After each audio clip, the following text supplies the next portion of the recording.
Hello. Hello.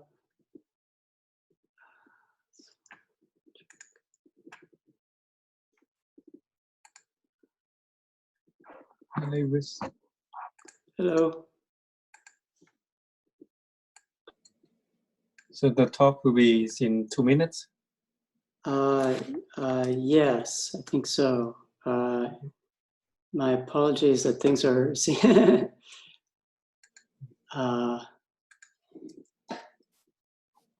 Okay, great. Right. So I was just in office hours, so I'm kind of like thinking, okay.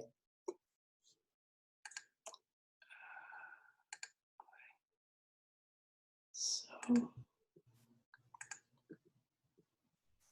Hello. Hello.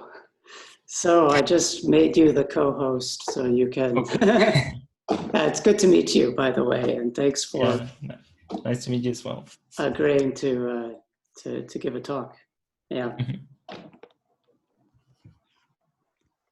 So let me see.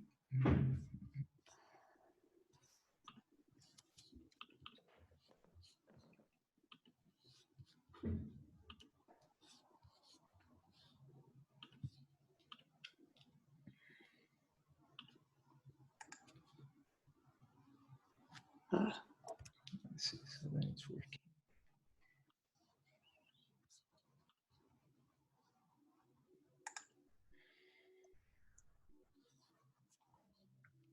So is my screen showing up? I just want to check. Yes. Okay. Yes, it looks good.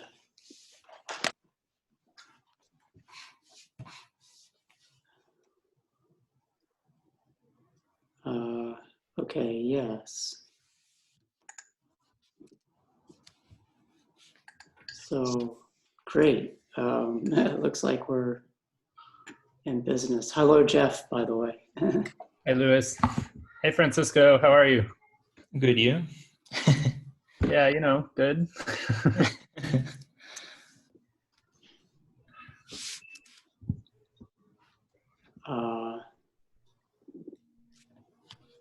So maybe we'll just wait a minute or two more, just in case people are coming in late.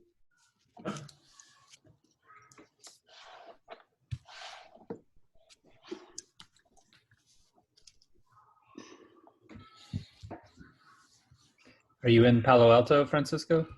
No, I'm actually in Chile. Oh. I was in Germany when the whole like Trump like immigration ban came in, or like when he closed the borders, and then I didn't manage to return on time, so I had to come back here. Wow. Okay. So you're at your parents' house?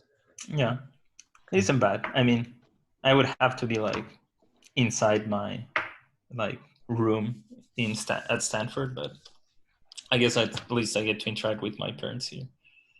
Yeah. Do you guys have to be like indoors all the time, or is that not? Well, actually, as of today, restaurants and movie theaters and malls are allowed to open at a lower capacity. But I don't know anybody that's actually going to do that. Yeah. I don't know. I'm not going to, no judgment if anybody is, but no, yeah. Yeah, I think they're trying to slowly reopen things, but it's unclear what's going to happen.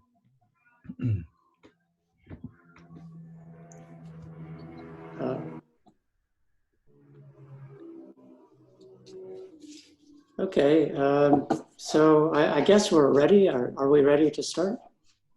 Yep. Yeah, okay. Great, so welcome everyone. We're happy to have Francisco Arana Herrera talk about counting simple closed multi-geodesics on hyperbolic surfaces with respect to the lengths of individual components. So. Okay. Yep. So thanks for the introduction and for the invitation as well, and thanks everyone who is joining this meeting for being here even under the current circumstances. So I don't think I can see people raising their hands, so I guess you can unmute yourself if you want to ask questions, and I'll listen to that. And I encourage you to ask as many questions as you want. So I guess without further ado, I will start. So yeah, I'm going to talk about certain counting problems where the object that we want to count is multi-geodesics, so geodesics with several components on hyperbolic surfaces. And for the particular problem that I'll care about, we want to look at the lengths of the individual components of the geodesics, but we're not going to start exactly there. So let me give you a quick outline of what we're going to do today. So I want to start by quickly reviewing Mirzakhani's work on the subject. And this is basically going to mean counting problems for multi-geodesics, but what we want to care about in this setting is the total length instead of the length of the individual components.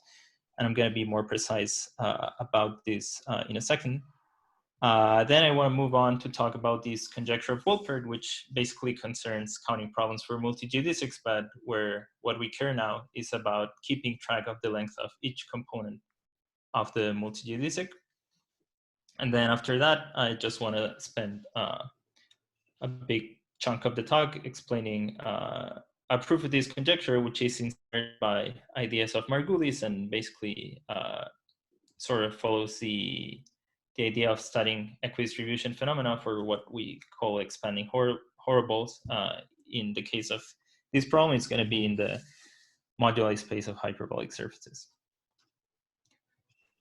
So let me just begin by introducing a concept which is going to play a big role through the rest of the talk. So I'm going to introduce what are ordered simple closed multicurves and what is their topological type. So I'm going to fix a surface S, which is, for me, it's always going to be closed, connected, oriented.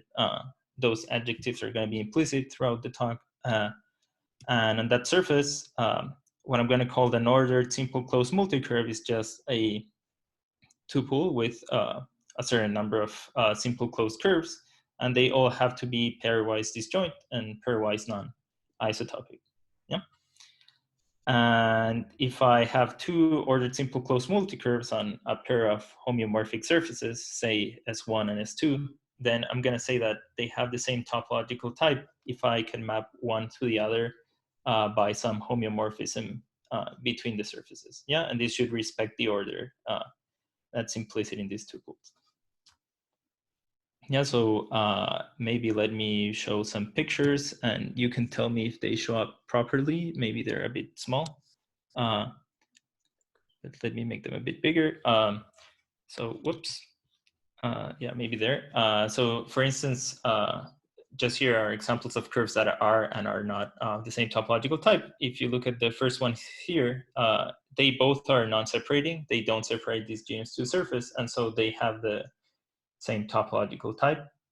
In the second example, you have a curve on the left that doesn't separate, but on the right it separates, so they cannot possibly have the same type. Maybe let me go down here. For the ones that are down here below, in this genus 4 case, you have two curves that, even though they are separating, they do not have the same topological type because they separate the surface into different components. And on the last example, you have multicurves, which, although they separate this genus to surface into pairs of bands, they don't have the same type because one has a non-separating curve like here, and the other one has all the non-separating curves. Yeah. So those are some examples, and I don't know if there are any questions up until now. I'm gonna stop for a second.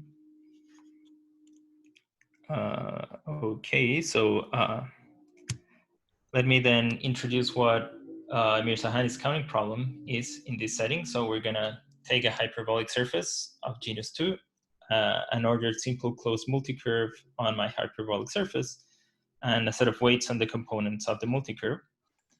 And I'm gonna be interested for any number L, sort of should mean length. I'm gonna be interested in the following counting function. So I'm gonna count the number of ordered simple closed multi-geodesics.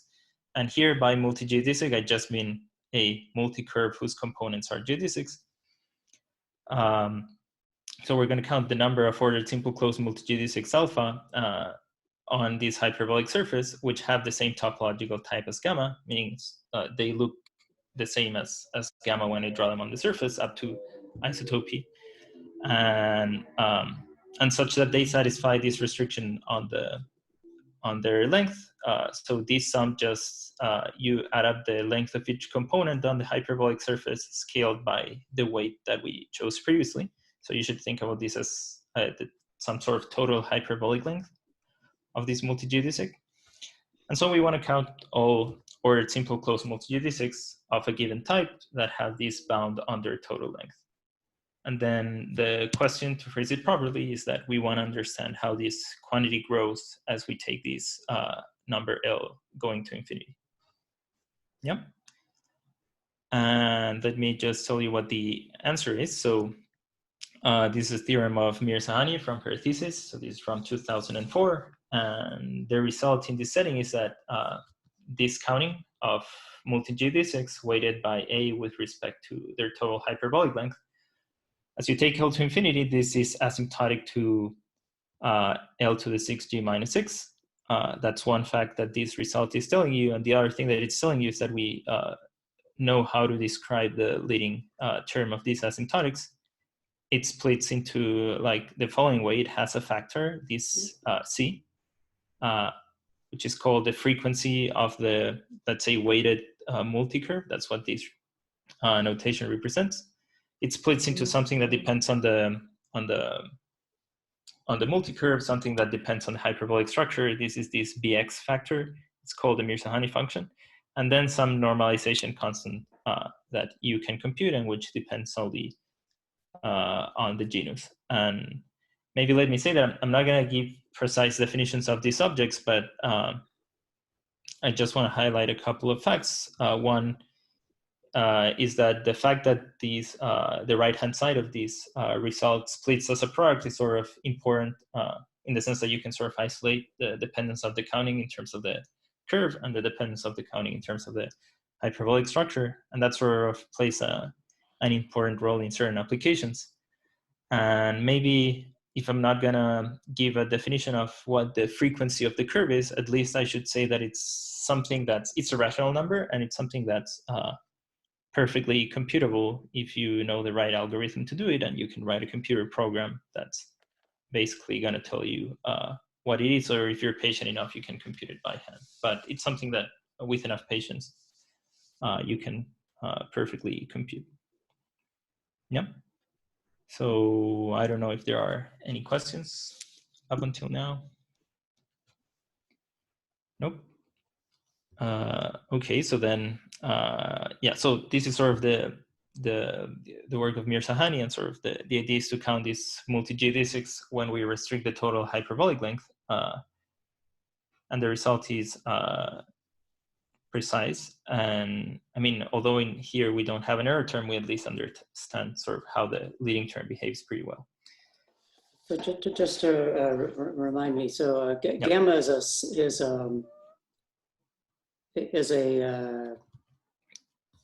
simple. Is simple, yeah, right? Okay. Yeah. Just making sure. Okay. Yeah, gamma is just a multi-curve. You have several components. They're all simple. No pair of them intersect, and no pair of them are isotopic. Okay. Yep. And now, yeah, so that's sort of the setting of Martin's problem, but the question that we're interested in is a conjecture of Scott Wolpert, and the question he asked was, what happens when we consider countings that sort of are countings of multi-geodesics, but they want to keep track of the lengths of individual components of the multi-geodesics rather than have restrictions only on their total length. And so let me make this more precise.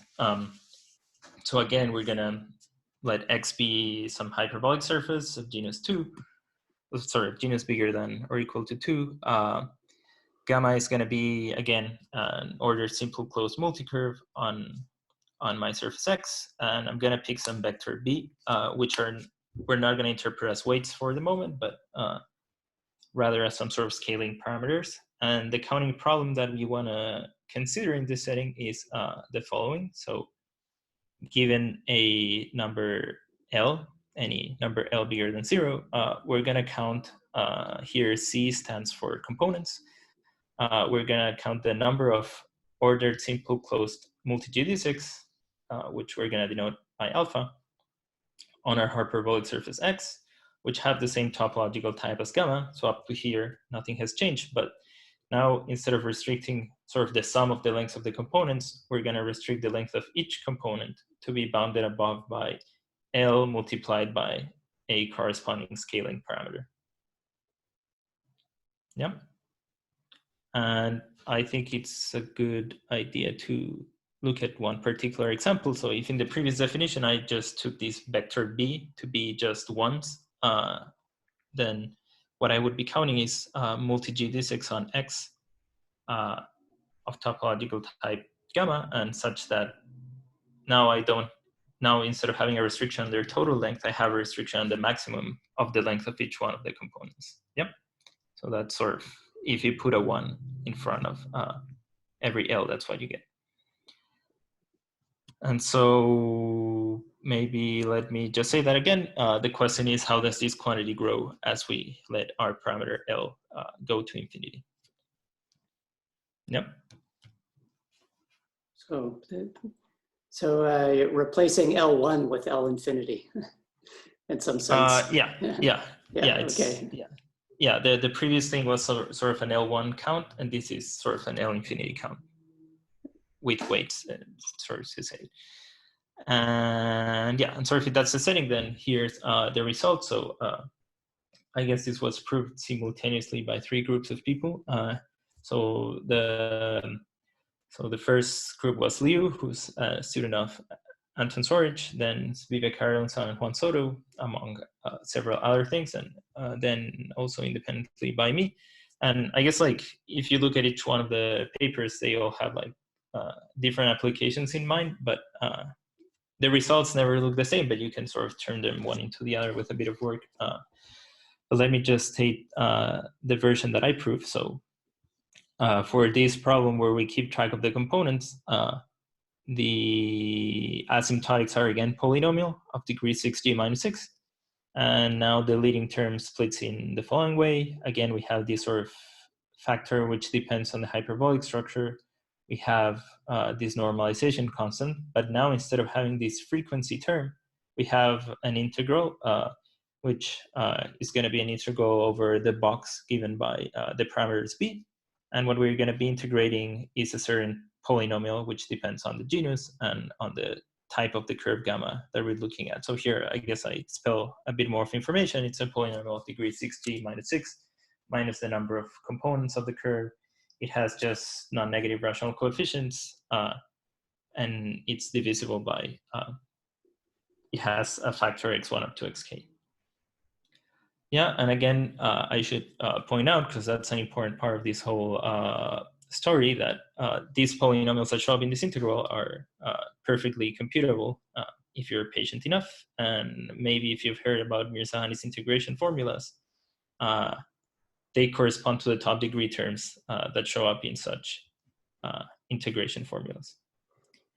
Yeah, so instead of giving a definition of it, I'm gonna sort of show you some examples of how they look, just to convince you that they're computable. But let me say again that, yeah, so this theorem is sort of just telling you that this counting for components, sort of if we want to say this L infinity counting, is also asymptotic to the same degree, and you can also describe the leading coefficient if you work carefully.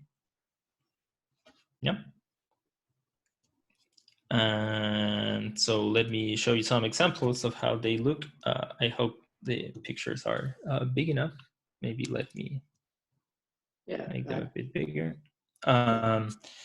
So I don't know, here you have some examples where you have, when you have a separating curve, a non-separating curve, it looks like this. This is the case of a separating curve. And then in this table, you can see sort of the rest of the cases. Basically here, I just draw every possible topological type, and next to it, I tell you what the polynomial looks like. And you can see that the coefficients are rational. It only has terms of top degree, etc. And maybe I should also point out that whenever your multi-curve is a pair of fancy composition, your polynomial is just a product of the variables with some constant in front that you have to compute in each case. But this is just sort of to give you an idea that these are things that you can perfectly compute. Yep. Francisco, can I ask you a question? Yep. So in the formula, you express it as an integral of a polynomial. Why not just say it's a polynomial? Yeah, I mean, the reason why, I mean, maybe there are two reasons. One is that I guess these objects are kind of natural in the theory, but maybe let me give you a better reason. So if instead of counting, so here I was sort of restricting the length of my components to belong to a certain box that I was scaling by L, like the box given by the parameters B. But you can give me any set and then sort of scale it by L, and then what you would get here is just an integral over the corresponding set. Oh. It just sort of highlights the fact that, I mean, you can basically count with respect to any sort of restriction on the length that you want. But I sort of wrote one version of it, but you can. So for instance, if you wanted to recover Mirzakhani's result, instead of writing a box here, you would write a simplex, and you would get the, you would write the simplex given by the, let me go back, by these restrictions down here, and you would recover her result. Yeah. Thank you. And yeah, so so what I want to spend a bit of time on is just maybe say a few words on how Mariam proves her result, just sort of because I want to highlight why what we're trying to solve here is not why it requires new ideas and why it's not a direct consequence of what she does, and also because it's very interesting. It's a very interesting proof, and hopefully it will motivate what we're going to do afterwards. But I want to talk about the proof from the perspective of a very classical problem. I'm going to consider a unimodular lattice, let's say lambda. So it's going to be the image of the integer lattice under some matrix in SL2R, and it doesn't matter what coset. I mean, sort of doesn't matter if it's multiplied on the right by a matrix in SL2Z. And the question is, if I look at the primitive integer points, at the primitive points of that lattice, so that's just the image of the primitive integers under the matrix, how many of those lie in a ball of radius R, let's say with respect to the usual Euclidean metric, as I take the radius going to infinity. Yeah. So this is a problem that, like a very classic problem, I guess some people call it the primitive Gauss circle problem for any lattice. And let me say a word on how you can try to prove this. So the idea is that we want to use dynamics, and the dynamic input that we're going to use is the fact that SL2Z acts ergodically on R2. Yeah. And that's sort of a fact, and if you want, you can use it from ergodicity of horocycle flow on hyperbolic surfaces, but let me take it as a fact for now. Okay, so I'm obviously going to skip a lot of the details, but I just want to highlight some steps. So the point now is that using this ergodicity and certain integration formulas over the space of lattices, which we usually call Siegel integration formulas, you can show the following convergence of measures. So for each point in the primitive integer lattice, you're going to put a delta mass at that point, but you're going to scale it by 1 over R. And then you're going to add up all of these point masses, and then you're going to scale everything by 1 over R squared. And you sort of want to know what's the limit of that. And the answer is that it's a constant times the Lebesgue measure of R2, but maybe let me say something that can make this a bit more natural. So, so suppose instead of putting delta masses at primitive points, you put delta masses at every integer. Yeah. Then you would put a delta mass at every integer scaled by 1 over R, and sort of then you would scale by the dimension outside. then this measure that you have here is sort of a measure that counts integer points being rescaled, and that will converge to Lebesgue measure. Yeah, it will. You can show that it converges exactly to Lebesgue measure. Then maybe you can ask, so that happens when I add up over all integers. What happens if I consider a finite index subgroup of the integers?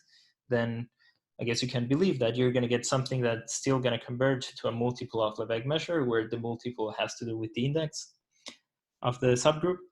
But now here we're adding over primitive integers, and maybe I should say that primitive integers are not a subgroup of the integer lattice.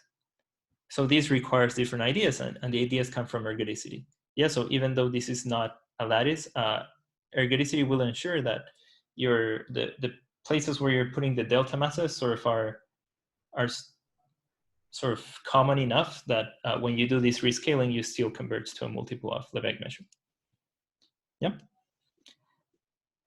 And once you have established this, which takes more work than what I wrote here, here's just some idea of what one can do. To get the counting result, you just evaluate this convergence of measures on a certain set. So you can use Portmanteau's theorem,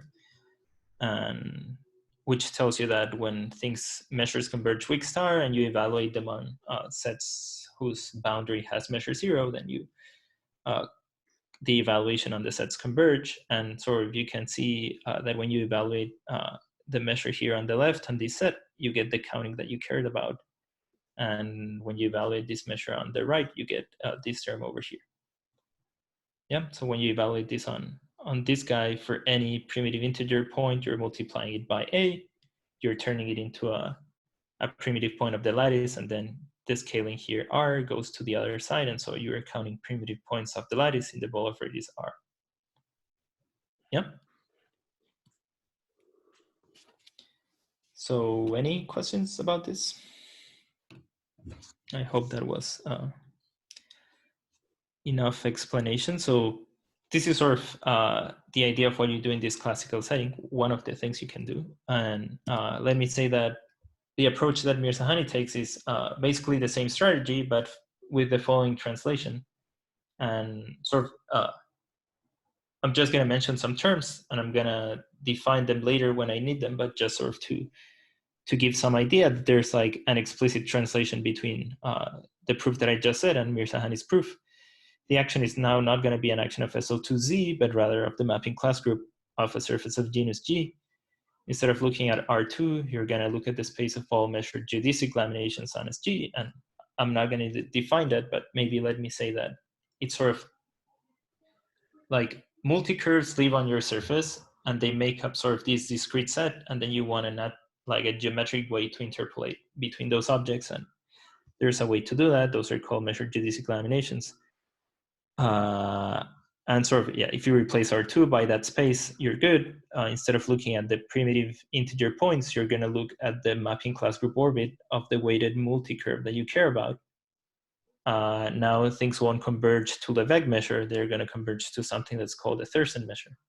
And instead of evaluating on these sets that we mentioned before, you're going to evaluate on sets that look at the hyperbolic structure that we care about and sort of restrict the length of the lamination or the curve to be less than 1 with respect to that hyperbolic structure. Yeah. So the connection between primitive points and SL2Z is that the set of primitive points is an orbit. It's a single orbit of SL2Z. Yeah. So that's, yeah, okay. Yeah, so primitive points are like, if you want the orbit of 1, 0, and sort of you can, orbits of integers under SL2Z are sort of classified by maybe, let me say, how primitive they are. Like there are a multiple of a primitive vector, and what's that multiple sort of tells you all the orbits. Francisco, it's literally, maybe it's more analogous to just describe it as like Euclidean geometry of the torus, right? It's like you're counting simple closed curves on the Euclidean structure on the torus of length less than r. Yeah. You can also do it that. It's what like the classic thing that I said is also what you're saying. Literally, you're sort of counting simple closed curves on a torus on a given sort of flat torus. Mm-hmm. yeah, so there's a sort of a very reasonable translation between these two settings. And what I want to say, though, is that maybe the most outstanding part of Mariam's work is, so before I said that you need some sort of integration formula to make all this machinery work, and she provides one, and it's sort of an analog of Siegel's integration formula for lattices, and that's what I would say is like a big, a very important part of her work, and sort of what makes all of this work, aside from the great idea to just sort of carry out the proof this way. So that aside, okay, so why does this idea not apply to our case? So let me give you a couple of reasons. The first one is that sort of in this last step here, once we establish some convergence of measures, we need to evaluate it on a certain set, and we need to use Portman-Toe's theorem. And in particular, that theorem requires the boundary of your set to have 0 measure, say, with respect to the limiting measure. And sort of your set that you want to evaluate in must be something like nice, relatively nice. So for instance, here it's like a sub-level set of a continuous function. And if you want to do this for keeping track of the length of individual components, that becomes a bit messy. Basically, because this notion of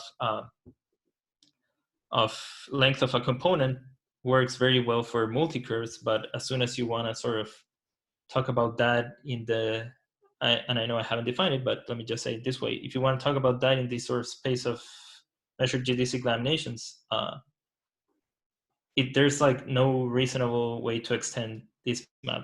I mean, you cannot extend the notion of length of components continuously to the space of all laminations. And that's sort of an issue that you cannot bypass. And there's no way you're going to evaluate measures on a sub-level set of something that's not even continuous. So that strategy doesn't work. And maybe just to be a bit more reassuring, as I mentioned before, Mariam sort of counts with respect to certain lattices of these forms. And what we're doing in our problem where we count with respect to components, we count with respect to certain boxes. And you might think that there's an abstract way to just do some measure theory and turn that result into our result. But let me just mention that, simplices of this form do not generate the Borel subsets of the real numbers. So we're kind of screwed if we want to take an approach like that. Yep. So that's sort of to give some context and just to, I know I haven't defined many of the objects, but just to show you that this is not just a direct consequence of the original techniques. So we're gonna need something different. And we're gonna go back to the classical counting problem, and we're gonna take inspiration, but from another side. So if we want to count primitive integer points in a ball of radius r, instead of counting it the way we did before, there's another classical way of doing it, where you reduce your problem to a problem in dynamics, and the problem is related to the equidistribution of certain objects that we call expanding horoballs. And I'm going to sort of show pictures of these later so that it becomes more clear. But you sort of reduce your problem to a dynamics problem related to some equidistribution phenomena, and you can study that using input from dynamics. So in this case, you can use what we know about the horocycle flow on the space of unimodular lattices. And you might have seen these mentioned maybe as like Margulis thickening technique. There are several ways to do to understand this equidistribution phenomena. We're going to do it using the horocycle flow. You can do it using the geodesic flow if you want, but I'm going to focus on the horocycle setting. So maybe let me be a bit more precise, and this is going to be kind of vague, but I think this is sort of the upshot of this technique that's good to keep in mind. We want to count primitive integers that lie inside a certain ball for a particular lattice. And that's kind of pretty hard. I mean, you might be very good at numbers and geometry, but it's still going to be a hard problem. So let me simplify it a bit by averaging the counting over lattices, I'm calling them lambda prime, that are near your original lattice in the space of unimodular lattices, yeah, in this SL2R mod SL2Z. And you average it, and then you say, well, big deal, like what did we gain? The point is that once you average your counting problem, you have access to a method, or let me say, sort of what Siegel's integration formulas are trying to do is that you have an average over this space of unimodular lattices, and you can now sort of, in some sense, unfold it to a certain cover and sort of play around with it. And if you sort of know how to use those techniques, you can reduce your original counting problem to the question of whether certain expanding horoballs equidistribute in the space of unimodular lattices. And now what we've gained is a lot, because we had a counting problem which we basically were having trouble dealing with, and now we turn it into something related to dynamics. Yeah, now we have a question of whether something equidistributes, and now we can use dynamics and sort of take advantage of the Horo cycle flow. In particular, you need to know something about its ergodicity, non-divergence properties, and then you can show that these measures that you care about equidistribute with respect to the Haar measure on your space. Yep. So it's sort of this mindset that instead of tackling a counting problem, you can do averages and unfoldings and turn it into an equidistribution statement. And that's sort of easier to get a grip on because we know ergodic theory. And we want to do something similar. So so here's sort of, again, a dictionary for translating what I mentioned in this previous slide to what we want to do. Instead of counting primitive points in a lattice, we're going to count what we wanted to count, ordered simple multi-geodesics of a given type with this kind of restriction on their length. And now instead of averaging over the space of lattices, we're going to average over the moduli space of genus G hyperbolic surfaces. The question is going to become a question about expanding horoballs that I'm going to define later, and that's what I want to spend a considerable amount of time describing. And then the role of the Horo cycle flow in the classical setting is going to be replaced by something we call the earthquake flow. And if time permits it, I'm going to mention a bit about the dynamic input we need there. And things are going to equidistribute to, not to hard measure, but they're going to distribute to this Mirzakhani function that I was talking about before, and it's going to be multiplied by the natural area form on the moduli space of hyperbolic surfaces, and that's usually called the Bay-Peterson measure. Yeah.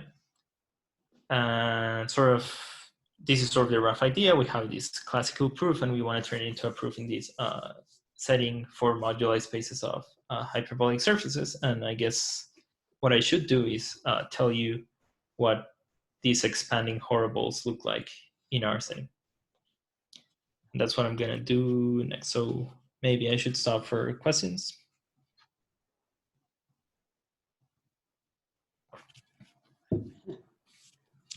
Okay. Yeah. I guess we're good. Yeah. So yeah, maybe let me do actually quick. Can I ask a basic question? Yeah. In this sort of strategy where you're kind of averaging over little open sets, how can you hope to say anything about a particular hyperbolic surface in the end? So the idea is that you're gonna, like, say you care about the hyperbolic surface X, then you want to average along points that are very close to it. So if the points are close to it, you should expect the countings to be very close to each other if you choose your notion of close correctly. Okay. And then the countings, and then you average these countings, and then they're going to be very close. And then sort of what you're going to do in the end is make the neighborhood smaller and smaller. And so as you make it smaller, the average is actually going to converge to the original counting that you cared about. Okay. Yeah. Okay, so maybe let me make a three very quick remarks. I'm not going to mention much about them, but everything that I'm going to say or that I've said works for surfaces with punctures. There's a more precise version of the countings that I'm not going to mention.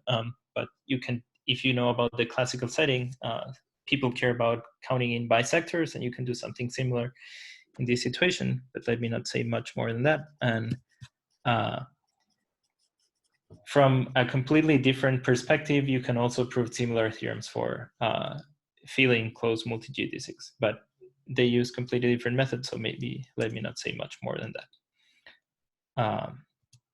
Okay, so now I want to just spend a good amount of time talking about horoballs, and I want to do it going back to the classical setting because it's where the pictures look nicer. So we're going to look at the hyperbolic plane first. We're going to look at the modular group, SL2Z, and it's going to act by Mobius transformations in the usual way. And we're going to look at H2 modulo this group. And there's one of the usual fundamental domains, the one shaded in gray. And so what's a horoball in this setting? So here's our picture. Here's what happens when we quotient out when we carry out the identifications in the fundamental domain. So a horoball in this setting, let's say a horoball based at infinity, is basically everything that lies above a certain horizontal line. So here I'm taking the line with coordinate 1/L, and I'm looking at everything that lies above it. And that should be a horoball in the H2 picture, and we can draw it down in the modular curve if we want. And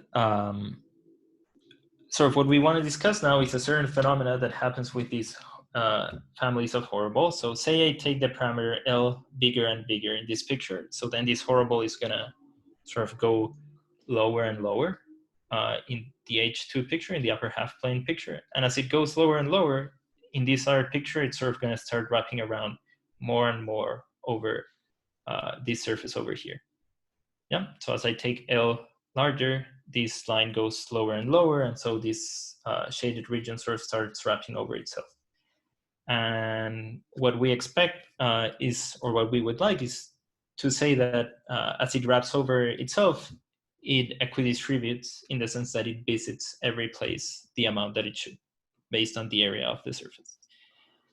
And what we want is a method to sort of formalize what I'm saying. So we want to sort of introduce measures that keep track of where this horoball lives. And maybe on H2, it's kind of easy to do so. You have this shaded region and you just restrict the area form of the hyperbolic plane to the shaded region. And that's perfectly fine. And maybe then you say, okay, take push forward of this down to this picture. And then you have a measure that's keeping track of the horoball. But I guess a problem of doing so is that this picture on the left, we can just see that there's like a very big periodicity going on. Everything is periodic by translating by 1 along the real direction. And so if you just take like area restricted to the shaded region and you push it forward, you're going to get a measure that's not locally finite down here. So it's not going to be meaningful, and it's basically not going to tell you anything. So we have to get rid of the redundancies that are showing up. So what we do in that case is we go through an intermediate cover. So instead of going directly to H2 mod gamma, we're going to go to H2 mod the stabilizer of infinity. So the stabilizer of infinity of SO2Z is translation by 1 along the real direction. And sort of what we're going to do now is I have area form restricted to this shaded region. I'm going to pass to here, and I'm not taking a push forward. I'm going to take a local push forward so that I get rid of this periodicity that's bothering me. And once I'm here and I have that measure, then I'm going to take push forwards down to the space that I care about. So maybe let me write that in words. For every number L, we consider a horoball based at infinity to be all points in the hyperbolic plane. Let me say in the upper half space model, whose imaginary component is larger than 1/L. It carries a natural measure, just restricting the area to that horoball. And now we do what I mentioned before. I have a measure here this measure, I take a local push forward to discover to get rid of the redundancies, and then I finally can take a push forward and get a meaningful measure in the modular curve, which what it's doing is keeping track of how this horoball is folding over the surface as I take L going to infinity. Yeah. So maybe I should stop for questions. Yeah, another way of phrasing it is that you're restricting the measure on the hyperbolic plane to this strip x between 0 and 1, and then pushing that forward. Yeah.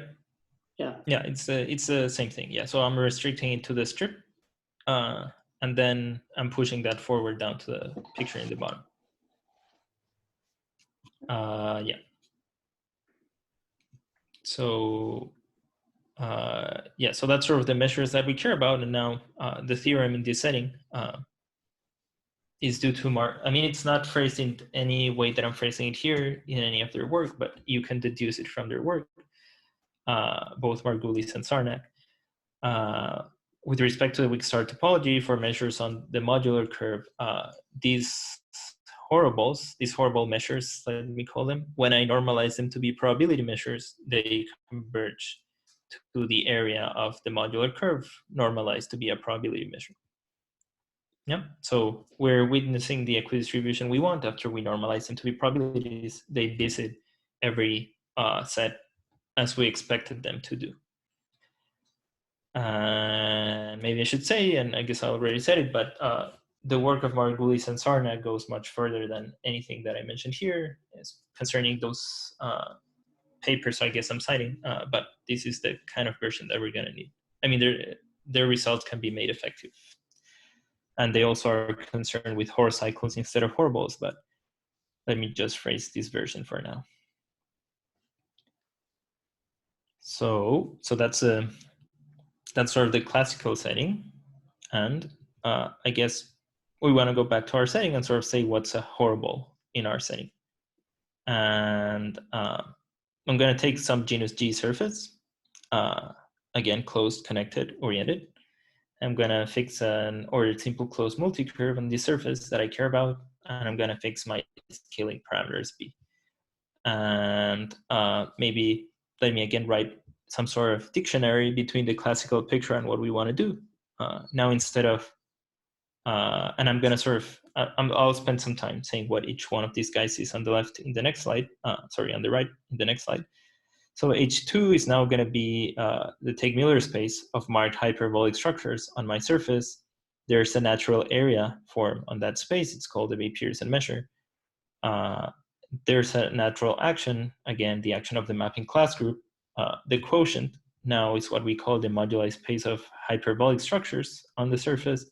And this area form, you can push it locally to get what's called the Bay-Pearson measure on the moduli space. But maybe just because I don't want to assume everyone knows the terminology, let me just give a quick review of what each one of these words means. So the Teichmüller space is just pairs where X is a hyperbolic surface and phi is a diffeomorphism from my original surface to X. So you should think about phi as a marking. I have a hyperbolic surface and I have a way that it's marked according to my base surface SG. And there's some equivalence relation, which basically entails to changing the marking by isotopy. And let me not say much more than that. So we have a space with markings, and you're going to see that markings are going to be important in the definitions. We have a measure called the Bay-Pearson measure, and maybe I won't say much more than that. And let me just say one other fact. There's natural coordinates called Fenchel-Nielsen coordinates on which this measure looks like Lebesgue. And they're like natural geometrically meaningful coordinates. Then the mapping class group is just a group of orientation preserving diffeomorphisms of the surface up to isotopy. That's what this quotient is saying. And it acts on Teichmüller space by changing the marking. So if you act by a mapping class on a hyperbolic surface with some marking, it just changes the marking in this way. And so if you take Miller space and mod out by this change of marking action, what you're basically going to be doing is you're going to be forgetting the marking. And sort of that's what happens when you define the moduli space hyperbolic structures to be take Miller space modulo this action. That's just hyperbolic structures without any marking. Just the last thing I guess I should say is that this space has this natural area form or measure, which is just the local push forward of the Bay-Pearson measure on take Miller space down to moduli space. Yep. So that's just sort of to quickly review the terminology that I'm using. And maybe now let me tell you what a horoball is. So for any L, we're going to consider a horoball based at gamma with scaling B to be marked hyperbolic structures such that the length of the component according to the marking on that structure is bounded by the bound that we want, yeah, Bi times L. So here, this is a marked hyperbolic structure. I mapped each component to the hyperbolic surface. I look at its geodesic representative, and then I restrict its length to be something. And sort of to do this, I kind of need markings to be consistent.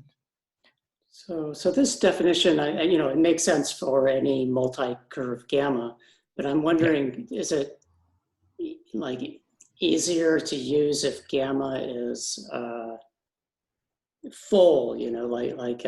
So it's like a Pants decomposition. Yeah, a lot simplifies when a lot of the work simplifies when you work with a Pants decomposition, and the reason is that I guess just as before, maybe let me go.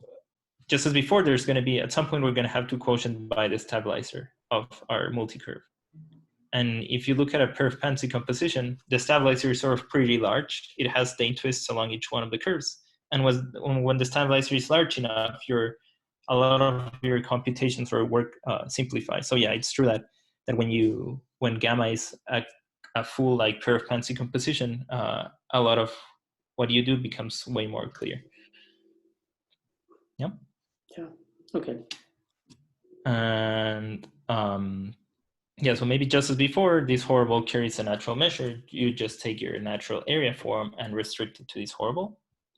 And then just as before, you look at this diagram, you first get rid of the redundancies by modding out by the action of the stabilizer. So you take a local push forward, you get this intermediate measure, and then from there you push down to the whole moduli space where you are not only quotienting by the stabilizer, but by the whole mapping class group.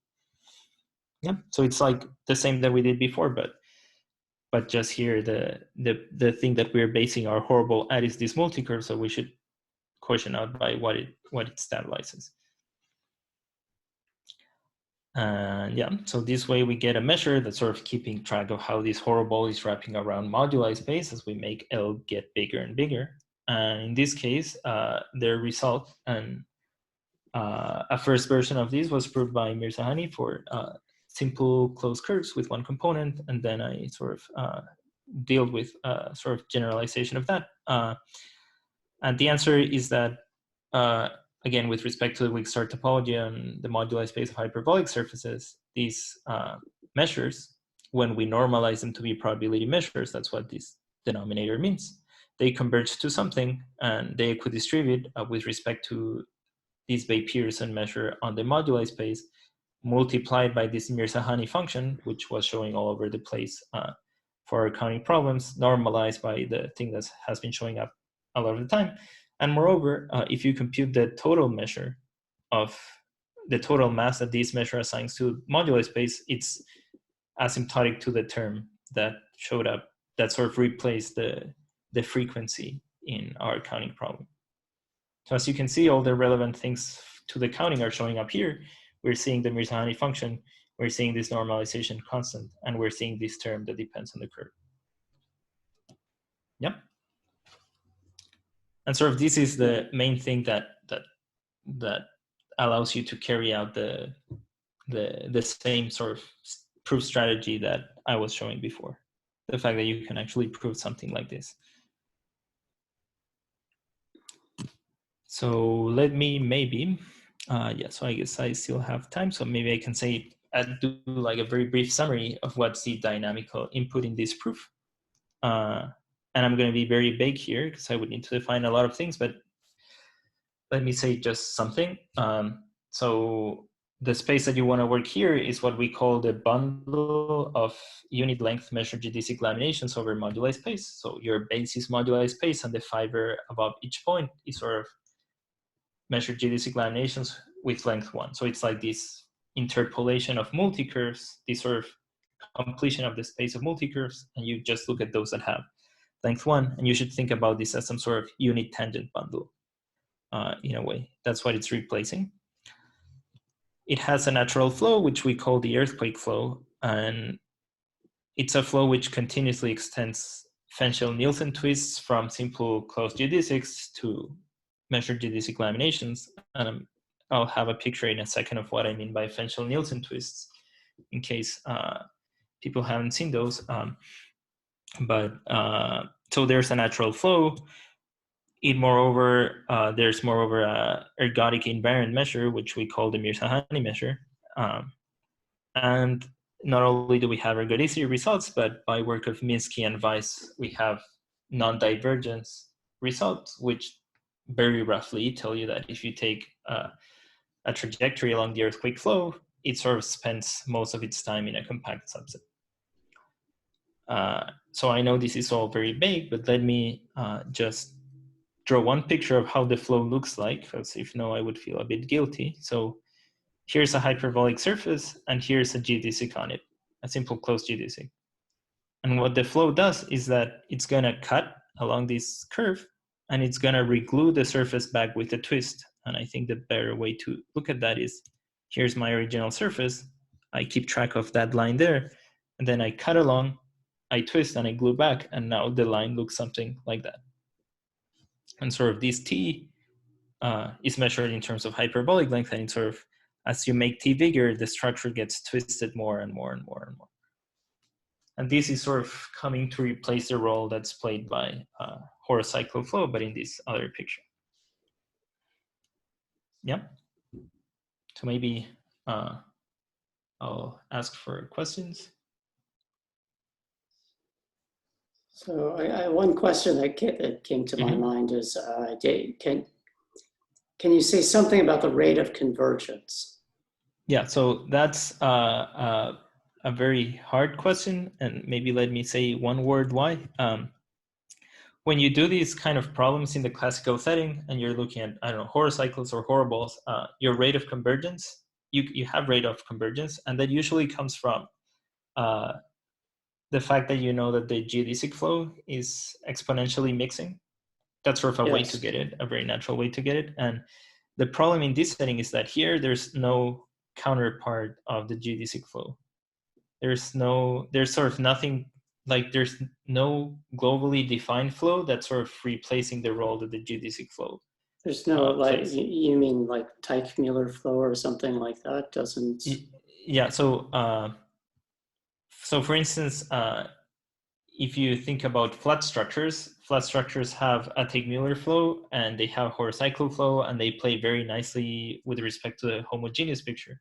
But in this case, the thing that would replace geodesic flow, it's something that's called Thurston's stretch flow.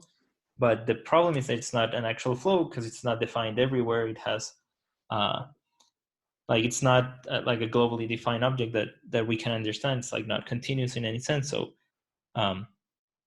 there's like nothing replacing geodesic flow or Teichmuller geodesic flow in this particular picture. And so there's nothing replacing that.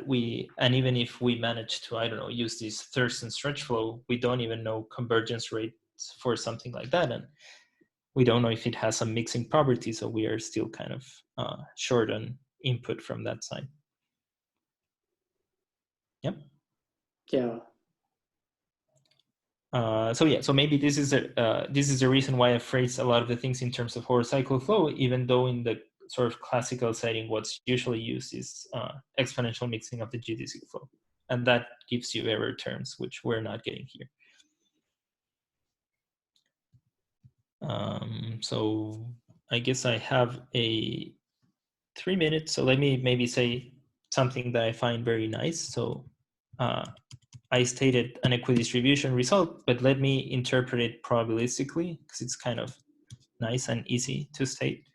So I'm going to tell you a method for building a random hyperbolic surface in the simplest case possible. So take a Pancy composition of your surface. And for every L, I'm going to build you a random surface in the following way. I'm going to pick a vector L of lengths uniformly at random from this box. I'm going to cut my surface along the pants. And for each component, which is going to be a pair of pants, I'm going to look at hyperbolic pair of pants with geodesic boundary components with cuffs of lengths given by this vector. Yeah, I'm going to have a picture in just a second, but let me explain it first. I'm going to glue these pants along the components with an arbitrary twist. Then I'm going to pick twists randomly, and I'm going to twist my surface randomly along the components. So let me draw a picture because I think that's way better. So here's your surface. Here's your multi-curve. You cut along it. You've chosen uniformly length parameters, so you can realize them in a unique way as hyperbolic pair of pants, like in this picture. Now you glue them, and now you just pick random twists and twist according to them. And that way you get a certain hyperbolic surface in the moduli space of hyperbolic surfaces of the genus we're interested in. And sort of the probabilistic interpretation of the previous theorem, what it's telling you is that the law of this random hyperbolic surface is precisely this measure. And we know that when we take the parameter L going to infinity, this converges to this distribution. So in some sense, this is telling you that this is a meaningful, interesting distribution to study.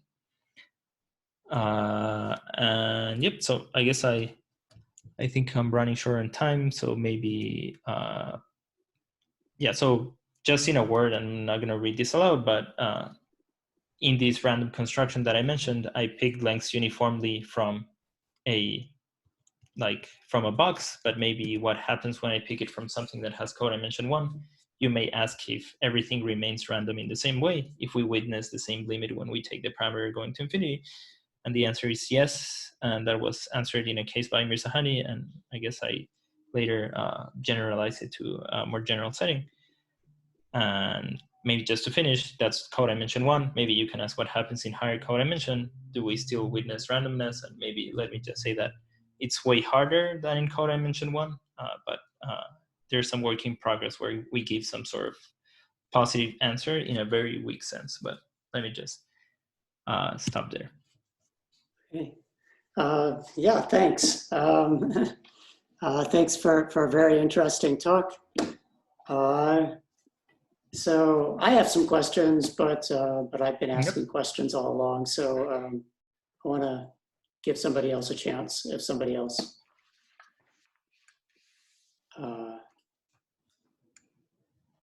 yeah, I'm curious about the random surfaces, the construction of random surfaces. Mm-hmm. And so one question is, okay.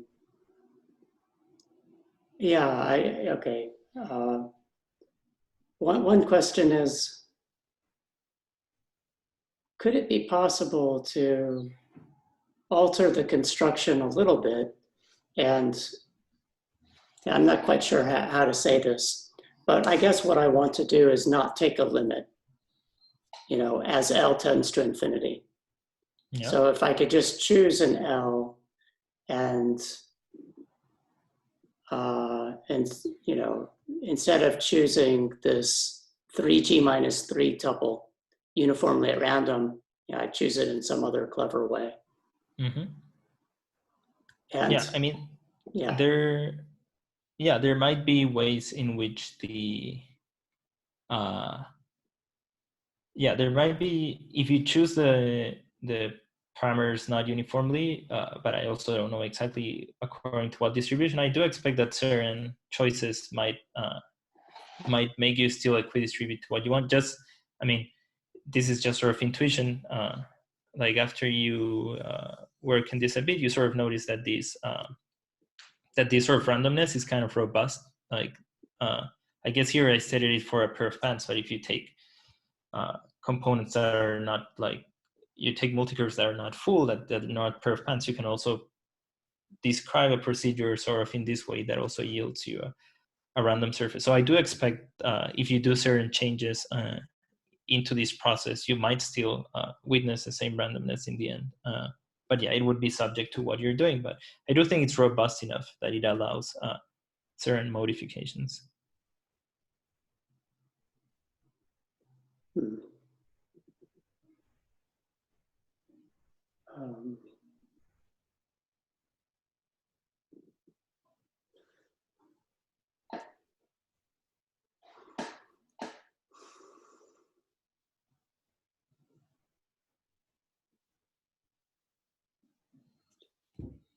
Okay, yeah, sorry.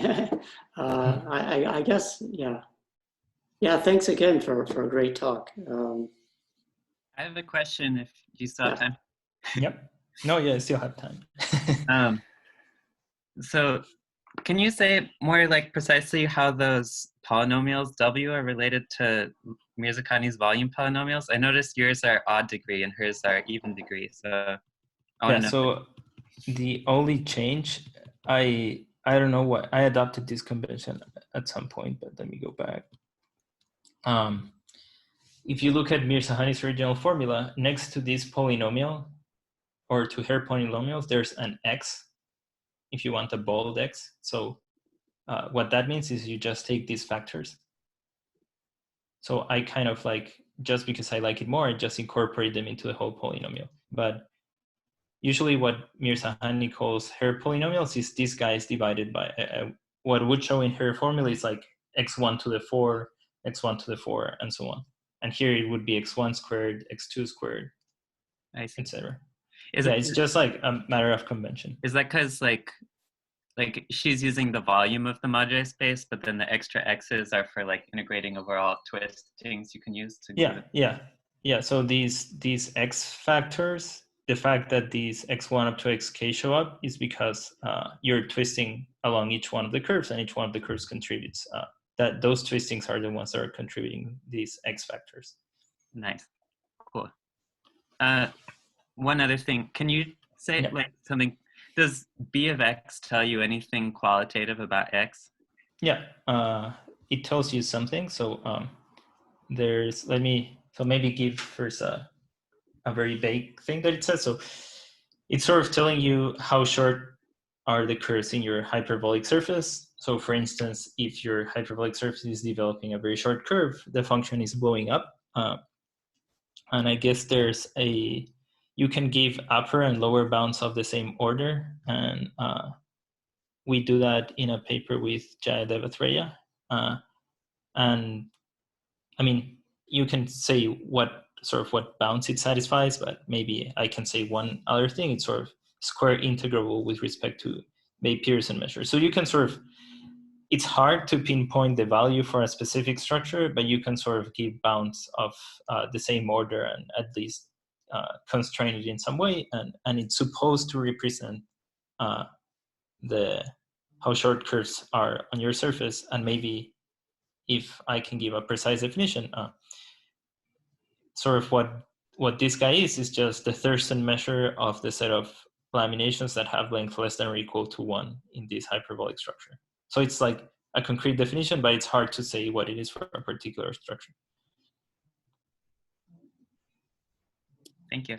So would you say then that like the random measure that you, that the random surface that you construct is kind of weighted towards surfaces that have short curves, relative to Weil-Peterson measure? Yeah, so yeah, relative to Weil-Peterson measure, this guy is giving more weight. If you fix a genus, this guy is giving more weight to sort of surfaces that have small curves. And yeah, but for instance, I cannot, though I have, I have some ideas, but there are some ideas that you can try, but the point is that it's hard. At this point, I find it hard to say how much of this distribution is concentrated on the space of surfaces that have a curve of length less than a given epsilon. And so, for instance, for Bay-Pearson, if you just look at Bay-Pearson measure, Mirzakhani showed that that's like epsilon squared. There's like upper and lower bounds independent of the genus that are like epsilon squared. And yeah, maybe I would expect this to give more weight, but I still haven't been able to figure out exactly what the weight is. It's not an integrable function, is it? It is. I mean. Oh, I mean, it's square integrable. You said that, but yeah, of course. Yeah, it's integrable the measure. Sorry. Yeah. yeah, of course. Yeah, the measure in this setting is finite, so it is. It will be integrable. Yeah.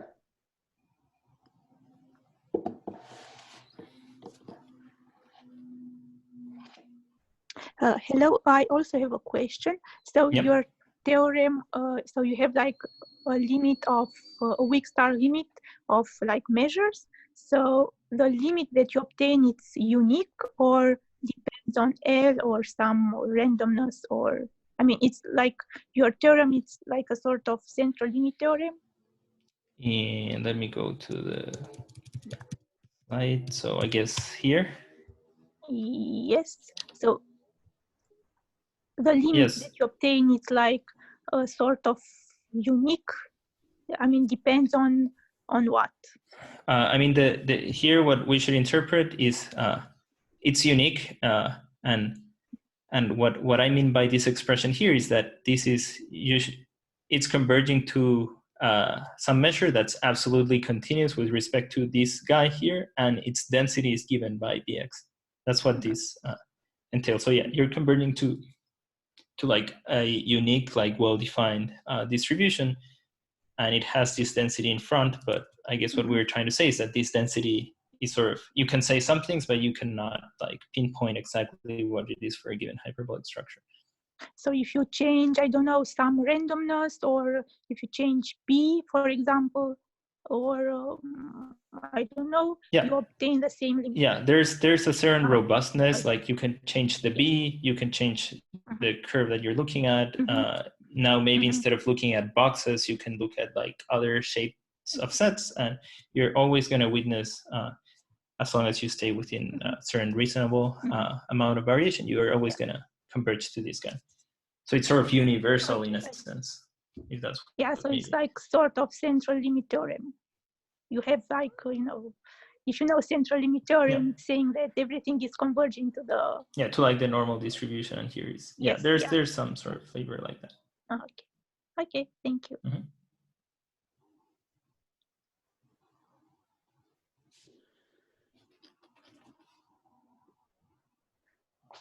Okay. Well, if there are no more questions, I'd just like to say thanks again, and I guess we should end it.